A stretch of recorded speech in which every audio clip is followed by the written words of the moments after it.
அதிமுக பாஜக கூட்டணி வந்து அவங்களுக்குள்ள கெமிஸ்ட்ரி ஒர்க் அவுட் ஆகுமா? அதிமுக பாஜக கூட்டணி வந்தால் கெமிஸ்ட்ரி ஒர்க் அவுட் ஆகுமா ஆகாதா? நியாயமான ஒரு கேள்வி தான்.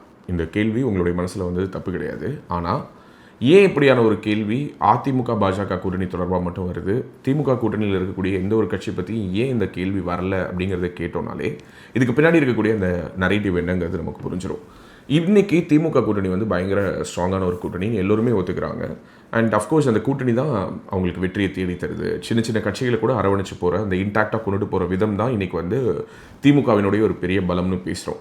இன்னொரு பக்கம் அதிமுகவிடம் கூட்டணி பலம் இல்லை. பாஜக கூட்டணியில் இருக்கக்கூடிய கட்சிகள் அதிமுகவோடு இணைந்தால் அல்லது அதிமுக பாஜக என்ற கூட்டணி இணைந்தால் இப்படிப்பட்ட ஒரு கெமிஸ்ட்ரி ஒர்க் அவுட் ஆகுமா? 1+1=2ங்கிறது எல்லா நேரங்களிலும் எலெக்ஷன் அரித்மெட்டிக்கில் ஒர்க் ஆகுமா ஆகாதா? இதுதான் ஒரு $1 மில்லியன் கொஸ்டின். முதல்ல அதிமுகவுக்கும் பாஜகவுக்கும் இருக்கக்கூடிய சிமிலாரிட்டிஸ் என்னன்னு பார்த்துடலாம். அதிமுகவுக்கும் தேசியவாதிகளுடைய ஓட்டுக்கள் அப்படிங்கிறது உண்டு. அதே போல் அதிமுகவுக்கும் வந்து பாஜகவினர் கணிசமாக வாக்கு செலுத்தி கொண்டிருந்தார்கள். அதாவது அதிமுகவினுடைய ட்ராக் ரெக்கார்டு எடுத்துக்கிட்டோன்னா தங்களை வந்து ஹிந்துத்துவ தத்துவத்தோடு நேரடியாக தொடர்பு படுத்திக் கொள்ளக்கூடியவங்க அல்லது தன்னை ஒரு ஹிந்துவாக பார்க்கக்கூடியவர்கள், இந்து மத நம்பிக்கைகளின் மேல் மிகப்பெரிய ஒரு பற்று கொண்டவர்கள் வந்து பாஜக வலுப்பெறுவதற்கு முன்பாக அவங்களுக்கு இருந்த ஒரே ஆப்ஷன் வந்து அதிமுகவாக தான் இருந்தது. அது வந்து எம்ஜிஆர் அவர்களுடைய காலகட்டத்திலும் சரி, ஜெயலலிதா அவர்களுடைய காலகட்டத்திலும் சரி, குறிப்பாக திராவிட எதிர்ப்பு அல்லது இந்த திராவிட சிந்தனைக்கு எதிரான எதிர்ப்பு, இந்த திராவிடர் கழகத்துக்கு எதிரான எதிர்ப்பு, பெரியாருக்கான எதிர்ப்பு, கடவுள் மறுப்பாளர்களை எதிர்க்கக்கூடிய ஓட்டு அப்படின்னு சொல்லிட்டு, இன்னும் சொல்லப்போனால் ரொம்ப பர்டிகுலராக சொல்லணும்னா பிராமின் கம்யூனிட்டியுடைய ஓட் அப்படிங்கிறது வந்து திமுகவுக்கு போலாகிறது ரொம்ப ரொம்ப ரொம்ப கம்மி. அது அதிமுகவினுடைய ஓட் பேஸாக இருந்தது. அதே பிராமணர்களுடைய ஓட்டு அல்லது இங்கே இருக்கக்கூடிய நான் சொன்ன இந்த கிரைட்டீரியா, அதாவது எங்கெல்லாம் வந்து கடவுள் நிந்தனை நடக்குதோ அதுக்கு எதிராக ஒரு வாக்கு செலுத்தக்கூடிய ஒரு அரசியலை தேர்வு செய்யணும்னு நினைக்கக்கூடிய மக்கள் அவங்களுடைய ஆப்ஷனாக அவங்க அதிமுகவை பார்த்தாங்க. ஏன்னா அதிமுகவில் இருக்கும்பொழுது அவங்க கடவுள் மறுப்பு பேச வேண்டிய அவசியம் இல்லை, ரொம்ப கோர் திராவிடம் பேச வேண்டிய அவசியம் இல்லை, பெரியாரை தூக்கி பிடிக்க வேண்டிய அவசியம் இல்லை. இந்த மாதிரி பல கம்ஃபர்ட் ஜோனை வந்து அவங்களுக்கு யார் கொடுத்தாங்கன்னா அதிமுக கொடுத்துச்சு. ஸோ பிஜேபி இங்கே தமிழ்நாட்டில் வளர்ந்து ஒரு தனிப்பெரும் கட்சியாக அல்லது பிஜேபி அதிமுகவினுடைய தயவு இல்லாமல், அதிமுகவினுடைய நிழலில் இல்லாமல் தனித்து இயங்கக்கூடிய ஒரு காலகட்டம் வரும் வரை அதிமுகவுக்கு வாக்கு செலுத்தலாம் என்று பாஜக ஆதரவாளர்களே முடிவு செய்திருந்தாங்க. இன்னும் சொல்லப்போனால் தேசிய அளவில் தேர்தல் வரும்பொழுது பாஜகவுக்கு வாக்கு செலுத்தக்கூடிய பலர் மாநில அளவிலான தேர்தல்னா அதிமுகவுக்கு வாக்கு செலுத்துவது என்பது ரொம்ப காமனான ஒரு விஷயம். அந்த வென் டயக்ராமில் 2 வட்டங்கள் வரைஞ்சோன்னா அந்த 2 வட்டங்களும் வெட்டும் இல்லையா, அந்த மாதிரி அதை வெட்டக்கூடிய அந்த காமன் பகுதி இருக்கு இல்லையா, ஸோ அந்த இன்டர்செக்ட் ஆகக்கூடிய அந்த போர்ஷனில் வந்து பிஜேபி மற்றும் ஏடிஎம்கேவினுடைய வாக்குகள் என்பது கணிசமாக இருக்கிறது என்பதை யாராலும் மறுக்க முடியாது. ஆனால் கடந்த 3 ஆண்டுகளாக அதிமுக மற்றும் பாஜகவிடையே நிகழ்ந்த வார்த்தை போர், 2 கட்சிகளுடைய உறுப்பினர்களிடையே இருக்கக்கூடிய மனக்கசப்பு, இதெல்லாம் தான் இந்த மாதிரியான ஒரு கேள்வியை எழுப்புது. ஆனால் நம்ம ஒரு விஷயத்தை புரிஞ்சுக்கணும். இன்றைக்கி திமுக கூட்டணி எடுத்து பார்ப்போமே. ஓகே, இந்த திமுக கூட்டணியில் இருக்கக்கூடிய கட்சிகளில் எந்த கட்சி திமுகவை விமர்சிக்காத ஒரு கட்சி? காங்கிரஸ் கட்சி என்ற ஒரு கட்சியை அழித்தொழித்து அந்த கட்சியினுடைய இடத்தை பிடித்து தான் திமுக ஆட்சிக்கு வந்தது தமிழ்நாட்டில். கிட்டத்தட்ட 1967 ஆட்சி அதிகாரத்தை விட்டு இறங்கின காங்கிரஸால் இன்றைக்கு வரைக்கும் தமிழ்நாட்டில் ஒரு கட்சியாக வெளியில் சொல்கிறான் வெக்கக்கேடுங்கிற மாதிரியான ஒரு எண்ணிக்கையில் தான் அவங்களுடைய உறுப்பினர்கள் எண்ணிக்கை இருக்குது. பட் இருந்தாலும் திமுகவினுடைய தயவின் காரணமாக தொடர்ந்து சட்டசபையில் அவங்களுடைய ரெப்ரசன்டேஷனை அவங்க மெயின்டைன் பண்ணிக்கிட்டே இருக்காங்க.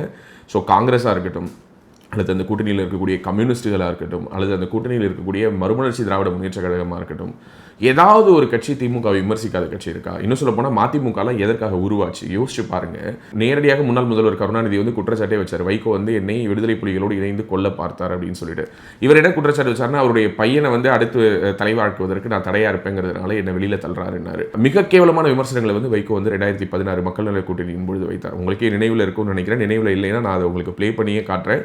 ஒரு பிரஸ் மீட்ல வைகோ பேசுறத பாருங்க. வேற ஒரு தொழில் உலகம் பூரா பிரசித்தி பெற்று ஆதிமனிதன் காலத்தில் இருக்கிற ஒரு தொழில், அதை சட்டபூர்வமாக்க வேண்டும் என்று பல பேர் கேட்டுக்கொண்டிருக்கிறார்கள். அந்த தொழிலை செய்யலாம், இவங்க கலைஞரும் செய்யலாம், இவங்களும் செய்யலாம்.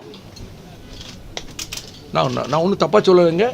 அவர் நாதஸ்வரம் வாசிக்கக்கூடிய தொழிலும் தெரியும், அதனால சொன்னேன். இந்த பிரஸ் மீட்டை பார்த்தீங்களா? இது வந்து கருணாநிதி அவர்கள் உயிருடன் இருந்தபோது வைகோ கொடுத்த ஒரு பிரஸ் மீட். ஓகே, இப்படி பேசிய வைகோ இன்று எங்கு இருக்கிறார் என்றால் திராவிட முன்னேற்ற கழக கூட்டணியில் இருக்காரு. ஸ்டாலினை வந்து முதல்வராக்குனதோடு நிறுத்த மாட்டேன், பிரதமராக்கும் முறை ஓய மாட்டேன், கனிமொழியிடம் மன்னிப்பு கீழ் என்றெல்லாம் வைகோ வந்து இன்னைக்கு பேசிட்டு இருக்கிறாரு. அதே வைகோ பேசிய வார்த்தைகள் இன்னமும் எல்லாமே டிஜிட்டல் அப்படியே பதிவாக இருக்குது. விடுதலை சிறுத்தைகள் கட்சி எடுத்துக்கோங்களேன், அந்த கட்சியினுடைய மிக முக்கியமான ஒரு முகமாக இருக்கக்கூடிய வன்னியரசு ஒரு செய்தி விவாத அரங்க கூட்டத்தில் அவர் பதிவு செய்தார். அந்த பதிவு செய்த அந்த வார்த்தைகளை நீங்களே கேளுங்க. கடந்த 2009 வந்து நாடாளுமன்ற தேர்தலில் வந்து நாங்கள் வந்து போட்டியிடும் போது பொது தொகுதி கேட்டோம். பொது தொகுதி வந்து திமுக கொடுக்கல. அப்போ அவங்க சொன்னது என்னன்னா, நீங்களாம் பொது தொகுதிக்கு ஆசைப்படாதீங்க அப்படின்னு சொன்னது. நீங்க எப்படி பொது வீதியில் நடக்காதீங்களோ பொது குளத்தில் நடக்காதீங்களோ அது போல சொல்லாடலாம் அந்த வார்த்தை. நீங்க வந்து பொது தொகுதி கேட்காதீங்க அப்படிங்கிறது. இது ஏன் நியூஸ் செவன்ல இதை ரெக்கார்ட் செய்கிற வன்னியரசு அதை யார் சொன்னார்கள் என்று சொன்னாலும் சரியானதாக இருக்கு. அது கலைஞர் தான் சொன்னாரு. நாங்க என்னன்னா இது என்னன்னா எதுக்காக இதை சொல்றோம்னா, பாத்தீங்களா, பொது தொகுதிக்கு ஆசைப்படக்கூடாது என்று கருணாநிதி சொன்னார் அப்படின்னு சொல்லி வன்னியரசு பதிவு செய்கிறாரு ஒரு டெலிவிஷன் டிபேட்ல. நெறியாளர் வந்து நெல்சன் சேவியர் திரும்பவும் கேட்கிறாரு, வன்னியரசு உங்களுடைய வார்த்தைகளை நியூஸ் 7 தமிழ்ல நான் பதிவு செய்கிறேன், இதுல நீங்க உங்களுக்கு எந்த விதமான மாற்றமும் கிடையாதுல்ல அப்படின்னு சொல்லும்போது தாராளமா பதிவு செஞ்சுக்கோங்கன்னு சொல்றாரு. ஸோ இப்படி பொது தொகுதிக்கு ஆசைப்படலாமா என்று கேட்ட கருணாநிதியை வந்து இன்னைக்கு வானலாக புகழ்ந்து பேசக்கூடிய ஒரு நிலைக்கு திருமாவளவன் தள்ளப்பட்டிருக்கிறார். இப்படி அந்த கூட்டணிக்குள்ளாரையும் பலரும் பலவிதமான முரண்களை கொண்டுதான் இன்று வரை இருக்கிறார்கள். ஆனால் திமுக கூட இப்படி கூட்டணி சேரும்பொழுது இப்படியெல்லாம் பேசினாங்களே, இவங்க 2 பேரும் ஒன்று சேர்ந்து இவங்க எப்படி வந்து தேர்தலை வந்து வெல்லுவாங்க, இவங்க எப்படி மக்கள்கிட்ட போவாங்க அப்படின்னு கேட்காத அந்த வாய்கள் அல்லது அந்த குரல்கள் வந்து ஏன் பாஜக அதிமுக கூட்டணியை மட்டும் கேட்குதுன்னா, இதில் 2 வகையான குரல்கள் இருக்குது. அந்த 2த்தையும் நம்ம தெளிவாக பிரித்து பார்க்கலாம். ஒன்று வந்து உண்மையான அக்கறையோடு கேட்குறவங்க, எதுக்குங்க 2 பேருக்கு இடையில இவ்வளோ மனஸ்தாபங்கள் வந்துருச்சு, அவங்கள மாதிரி நம்ம துப்பிக்குவோம் தொடச்சிக்குவோங்கிற மாதிரியான பாலிசியில் போக முடியாது, நமக்கு கொஞ்சம் சுயமரியாதை அதிகம், அதனால் வேணாங்க, உங்களுக்கு எங்களுக்கு செட் ஆகலன்னு முடிவாயிடுச்சு, நீங்கள் உங்கள் வழியில் போங்க, எங்கள் வழியில் நாங்கள் போகிறோம் அப்படின்னு சொல்லக்கூடிய உண்மையான அக்கறையுள்ள, உண்மையாகவே இந்த கூட்டணி இனிமேல் சேர்ந்தால் ஒன்றாக இணைந்து செயல்பட முடியாதுன்னு நினைக்கிறவங்க. 2வது ஒரு கூட்டம், அதுதான் ஒரு பெரிய கூட்டம். அது என்னன்னா, இங்கே இருக்கக்கூடிய இந்த ஊடக கூட்டம், இங்கே இருக்கக்கூடிய இந்த நரேட்டிவ் செட் பண்ணக்கூடிய ஒரு கூட்டம், யாரோ ஒருவருடைய கூலிக்காக வேலை பார்க்கக்கூடிய ஒரு கூட்டம். அந்த கூட்டம் என்ன பண்ணுதுன்னா, தொடர்ச்சியாக அதிமுகவும் பாஜகவும் ஒன்று சேர்ந்தா ஓட் டிரான்ஸ்ஃபர் நடக்காது, அதிமுகவும் பாஜகவும் ஒன்று சேர்ந்தாங்கன்னா அது வந்து மிகப்பெரிய டேமேஜஸ் ஏற்படுத்தும், எப்படி இவங்க ஒன்றா சேர்ந்து வேலை பார்க்க முடியும் அப்படிங்கிற ஒரு நரேட்டிவாக அவங்க செட் பண்ண முற்படுறாங்க. இதன் மூலமாக பாஜக அதிமுக கூட்டணி வந்துவிடக்கூடாது அப்படின்னு நினைக்கிறாங்க. இவங்களுக்கு பின்னாடியும் ஒரு இன்டென்ஷன் இருக்கு. இதையும் நம்ம 2ஆக பிரித்து பார்க்கலாம். ஒன்று வந்து என்னன்னா, யாரோ ஒருவரை திருப்திப்படுத்துவதற்காக அல்லது திமுகவுக்கு எதிராக ஒரு வலுவான அணி உருவாகிவிடக்கூடாது என்பதற்காக அதிமுக பாஜக கூட்டணியை எப்படியாவது உருவாக விடாமல் தடுக்கணும்னு நினைக்கிறவங்க ஒரு கூட்டம். இன்னொரு கூட்டம் யாருன்னா, உண்மையாகவே எதுக்கு நம்ம அதிமுகவை ஸ்ட்ரெங்தன் பண்ணணும், இன்னைக்கு அதிமுக வீக்காக இருக்குது, அதிமுக தொடங்கப்பட்ட காலம் தொட்டு இன்று வரை அதனுடைய வரலாற்றில் அதிமுக இன்று இருப்பது போல ஒரு வீக்கான ஒரு ஸ்டேஜில் அவங்க இருந்ததே கிடையாது. இன்னைக்கு கட்சிக்கென்று ஒரு முகம். அஃப்கோர்ஸ் எடப்பாடி பழனிசாமி அவர்கள் 4 வருடம் 2 மாதம் வெற்றிகரமாக ஆட்சி நடத்தினார். பட் அது எல்லாத்தையும் தாண்டி அதற்கு பிறகு ஓபிஎஸ்ஸுடன் ஏற்பட்ட அந்த பிரிவாக இருக்கட்டும், அதற்கு பிறகு சந்தித்த தேர்தல்களில் ஏற்பட்ட தோல்வியாக இருக்கட்டும், இது எல்லாத்துலேயுமே வந்து ஒரு மாதிரி ஒரு சோர்வான ஒரு நிலையில் கட்சி இருப்பதாக நம்பக்கூடியவர்கள் என்ன சொல்கிறாங்கன்னா, அதிமுகவை மீண்டும் உயிர்ப்பிக்க வேண்டிய வேலை பாஜகவினுடையது அல்ல. 2 திராவிட கட்சிகளில் யாரோ ஒருத்தங்க போனால் தான் அந்த செகண்ட் பிளேஸ்க்கு நம்ம போக முடியும், அதற்கு பிறகு தான் நம்ம ஃபர்ஸ்ட் பிளேஸ்க்கு ஃபைட் பண்ண முடியும். திமுகவையும் அதிமுகவையும் ஸ்ட்ரென்த் பண்ணக்கூடிய ஒரு வேலையை யார் பண்ணக்கூடாது, பாஜக பண்ணக்கூடாதுன்னு உண்மையான அக்கறையில் சொல்லக்கூடியவர்களும் இருக்காங்க. இந்த வாதத்தை நம்மளால் ரூல் அவுட்டும் பண்ண முடியாது. இப்போ 2026 எலெக்ஷன்ஸ் எடுத்துப்போமே, இன்னைக்கு பாஜகவும் அதிமுகவும் தனித்து நிற்கிறாங்கன்னு வச்சுப்போம். கூடுமானவரை வெற்றி வாய்ப்பு யாருக்கு சாதகமாக இருக்கும்னா திமுகவுக்கு தான் சாதகமாக இருக்கும். சரி, ஓகேங்க, அப்படின்னா இவங்க 2 பேரும் சேர்ந்துட்டாங்கன்னா கண்டிப்பாக திமுக வீழ்த்திடுவாங்களான்னா அது ஒரு கொஸ்டின் மார்க். ஆனால் 2 பேரும் தனிச்சு நின்னாங்கன்னா 200% திமுக வீழ்த்த முடியாது, இதை உறுதியாக சொல்ல முடியுது. ஆனால் இந்த பக்கம் இவங்க 2 பேரும் சேர்ந்துட்டா ஜெயிச்சிருவாங்களா அப்படிங்கிறத நம்மளால உறுதியாக சொல்ல முடியல. ஸோ திமுக வெல்வதற்கு இவர்கள் இருவரும் தனித்து நிற்பது காரணமாக இருக்கலாம். ஆனால் திமுக வெல்லாமல் போவதற்கு இவர்கள் இருவரும் சேர்ந்து நின்றால் ஒரு விடை கிடைத்து விடுமா என்றால் அது ஒரு $1 மில்லியன் கொஸ்டின். ஸோ இப்படி பல்வேறு ஈக்குவேஷன்ஸ் இருக்குது. பட் இது எல்லாத்தையும் தாண்டி நான் ஒரு விஷயத்தை ரொம்ப அழுத்தமாக சொல்லணும்னு நினைக்கிறேன். தேர்தல் அரசியலில் ஒரு கட்சி இன்னொரு கட்சியை விமர்சிப்பது என்பது இயல்பு. ஒரு தேர்தலில் திட்டுவாங்க, அடுத்த தேர்தலில் சேர்ந்துப்பாங்க. இதுக்கு பல உதாரணங்கள் இருக்குது. 1967 எலெக்ஷன் பொழுதே திராவிட முன்னேற்ற கழகம் அமைத்த கூட்டணி ஒரு பொருந்தாத கூட்டணி தான். அதுக்கு அவர் என்ன சொன்னார்னா, இது வந்து ஒரு கூட்டணி இல்லை, இது ஒரு கூட்டுறவு என்றெல்லாம் அண்ணா வந்து அதற்கு ஒரு புது விளக்கம்லாம் கொடுத்தாரு. எப்படியோ அது வந்து திமுகவால் அவங்க மேக் பண்ணுற கூட்டணியை அது எவ்வளோதான் கேவலமாக முதல் நாள் வரைக்கும் பேசினாலும் மறுநாள் அவங்க கூட்டணிக்குள்ளார வந்துட்டாங்கன்னா அது எல்லாத்தையும் மறந்துட்டு எலெக்ஷன் வின் பண்ணணும். நான் ஏற்கனவே சொன்னேன், நேற்று நம்மளுடைய காணொலியில் கூட குறிப்பிட்டிருந்தேன், அந்த எலெக்ஷன் இன்ஜினியரிங்கிறத ரொம்ப சீரியஸாக எடுத்துக்கிட்டு எப்படி எக்ஸிக்யூட் பண்ணுறதுன்னு மட்டுமே யோசிக்கக்கூடிய ஒரு இடத்தில் யார் இருக்காங்க, திராவிட முன்னேற்ற கழகம் இருக்குது. ஆனால் அதிமுக பாஜக ஆதரவாளர்கள் இதை ரொம்ப போட்டு ரப் பண்ணிக்கிறாங்களோ அப்படிங்கிற ஒரு எண்ணம் தான் வருது. இப்போ என்கிட்ட கூட கேட்டிங்கன்னா, ஏங்க நீங்கள் வந்து அதிமுக பாஜக கூட்டணி வரணும்னு நினைக்கிறீங்களான்னா எனக்கு தனிப்பட்ட முறையில் கேட்டிங்கன்னா இல்லைங்க வேண்டாம் தான் நான் சொல்லுவேன். ஏன்னா அதிமுக இன்றைக்கி வீக்கராக இருக்காங்க. அடுத்த எலெக்ஷன்லேயும் ஒருவேளை அவர்கள் தோற்றால், தனித்து நின்றோ அல்லது ஏதோ ஒரு கூட்டணி அமைத்து அவங்க தோத்துட்டாங்கன்னு வச்சுப்போம், அடுத்த 5 வருஷம் இதே போல் அந்த கட்சியை ஒரு கட்டுக்கோப்போடு நடத்துவது என்பது எடப்பாடி பழனிசாமி அவர்களுக்கு ஒரு மிகப்பெரிய சவாலாக இருக்கும்.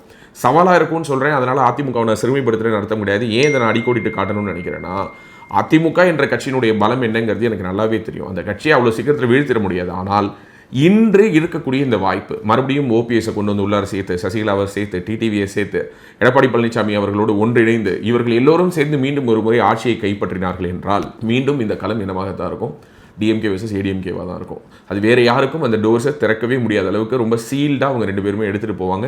திமுகவும் அதை விரும்புது, அதிமுகவும் அதை நோக்கி செல்லணும்னு தான் நினைக்குது. இந்த களம் என்பது திராவிட முன்னேற்ற கழகத்துக்கும் அனைத்து அண்ணா திராவிட முன்னேற்ற கழகத்துக்கும் இடையிலான களம் என்பதை மாற்றுவதற்கான பெரும் முயற்சியில் இருக்கக்கூடிய நாம் தமிழர் உட்பட, தமிழக வெற்றி கழகம் உட்பட, பாஜக உட்பட அனைவருக்குமே இது என்னவா மாறிடும் அப்படின்னா ஒரு மிகப்பெரிய சேலஞ்சாக மாறிடும். ஸோ அப்போ அதிமுகவை ஸ்ட்ரெங்தன் பண்ணுற ஒரு வேலையை பண்ணணுமா வேணாமா அப்படிங்கிற கேள்வி ஒரு பக்கம். ஒருவேளை நம்ம அதிமுகவை ஸ்ட்ரெங்தன் பண்ண வேணாம், அதிமுக தனித்தே நிற்கட்டும், அவர்கள் இந்த தேர்தலிலும் தோல்வியை சந்திக்கட்டும் நினைச்சோம்னா திமுக மீண்டும் வென்று வந்தால் திமுகவினுடைய நிலைப்பாடு என்னவாக இருக்கும்? ஒரு உதாரணத்துக்கு இப்போ 2026 ஒருவேளை திமுக ஜெயிச்சு வந்துட்டாங்கன்னா அதற்கு பிறகு திமுகவை ஆட்சி அரியணை கட்டியிலிருந்து நம்மளால் நகர்த்த முடியுமா? அடுத்த 5 வருஷத்தில் என்ன நடக்கும்? இது ஒரு மிகப்பெரிய கேள்வியாக இருக்குது. ஏன்னா திமுக முதலாக ஆட்சி கட்டிலில் ஏறி 1967, 71க்கு பிறகு, இந்த 2 தேர்தலுக்கு பிறகு எந்த ஒரு தேர்தலையுமே அவங்க தொடர்ந்து 2 முறை வென்று அவங்க தமிழ்நாட்டில் ஆட்சியை பிடிச்சதா சரித்திரமே கிடையாது.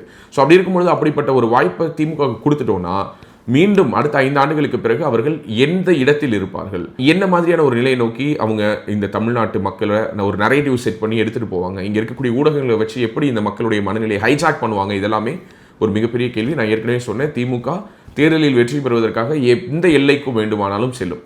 ஸோ இப்படி பல ஈக்குவேஷன்ஸை நம்ம பார்க்கும்பொழுது நம்ம முதல்ல ஒரு விஷயத்தை நம்ம புரிஞ்சுக்கணும், ரியாலிட்டியை நம்ம அக்செப்ட் பண்ணிக்கணும். அதிமுக பாஜக கூட்டணி அமைந்தால் அதை ஏற்றுக்கொண்டு அதிமுகவினரும் பாஜகவினரும் வேலை தான் செய்ய வேண்டும். அதை விட்டுட்டு நான் கட்சியை விட்டு போகிறேன், நான் வந்து ஓட்டு போட மாட்டேன், நான் நோட்டாவுக்கு போடுவேன் அப்படிங்கிறதெல்லாம் திமுக வெல்வதற்கான ஒரு வாய்ப்பை உருவாக்கி கொடுக்கும். எனக்கும் அந்த மாதிரியான ஒரு ஆதங்கம் இருக்குது, எனக்கும் அந்த மாதிரியான ஒரு கோபம் இருக்குது, அதில் மாற்று கருத்து கிடையாது.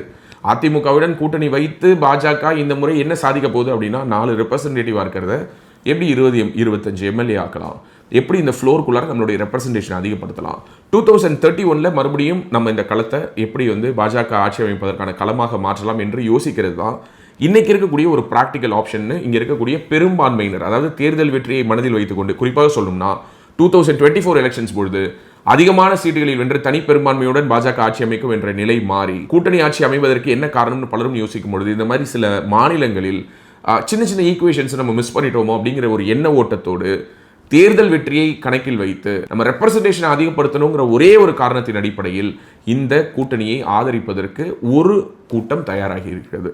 இன்னொரு பக்கம் இல்லை, இது ஒர்க் அவுட்டே ஆகாது, உடஞ்ச கண்ணாடியே ஒட்ட வைக்க முடியாது, மிக கடுமையான வார்த்தை போர்கள் நடந்துருச்சு, ஐடியாலஜிக்கலி நம்ம வந்து தள்ளி வந்துட்டோம், இது எல்லாத்தையும் தாண்டி அதிமுகவை ஸ்ட்ரெங்தன் பண்ண வேண்டிய ஒரு வேலையை பாஜக செய்ய வேண்டியதில்லை. திமுகவுக்கு அடுத்த இடம் யார்? இப்போ இன்னைக்கு 2nd பிளேஸ்க்கு போட்டி நடந்துட்டு இருக்குன்னா அந்த 2வது இடத்தை பாஜக தக்க வைப்பதன் மூலமாக நாளைக்கு இந்த நரேட்டிவ் ரொம்ப கிளியராக இருக்கும். ஒரு பக்கம் திராவிடம், ஒரு பக்கம் தேசியம், ஒரு பக்கம் திமுக, இன்னொரு பக்கம் பாஜக, ஒரு பக்கம் கடவுள் மறுப்பாளர்கள், இன்னொரு பக்கம் கடவுள் ஏற்பாளர்கள், ஒரு பக்கம் எங்களுடைய கட்சியில் 80% இந்துக்கள் என்று தேர்தல் வரும்போது மட்டும் சொல்லக்கூடியவர்கள், இன்னொரு பக்கம் உண்மையாகவே இந்து மதத்தினுடைய அந்த கலாச்சார பாரத பண்பாட்டினுடைய அந்த விழுமியங்களை மக்களிடம் கொண்டு செல்லணும்னு நினைக்கக்கூடியவங்க. இந்த வார் கிளியரான 2 நரேட்டிவ்ல 2 ஆப்போசிட் போல்ஸ் இடையில நடைபெறும். அப்படி இல்லைன்னா மக்களுக்கு ஒரு பக்கம் ரவா தோசை, இன்னொரு பக்கம் ஆனியன் ரவா, மொத்தத்தில் அது ரவா தோசை தான், கூட கொஞ்சம் ஆனியன் போட்ட அண்ணா திமுகவா அல்லது ஆனியன் போடாத திமுகவாங்கிற மாதிரி ஒரே மாதிரியான ஆப்ஷன் இருக்கும் பொழுது இந்த 2இல் ஒன்றை பைனரியாக அவர்கள் மாறி மாறி தொட வேண்டிய ஒரு கட்டாயத்தில் 1960கள் தொடங்கி இருக்கிறார்கள். அதே நிலை தொடர்ந்து நீடிப்பதற்கான சாத்தியம் இருக்கிறது.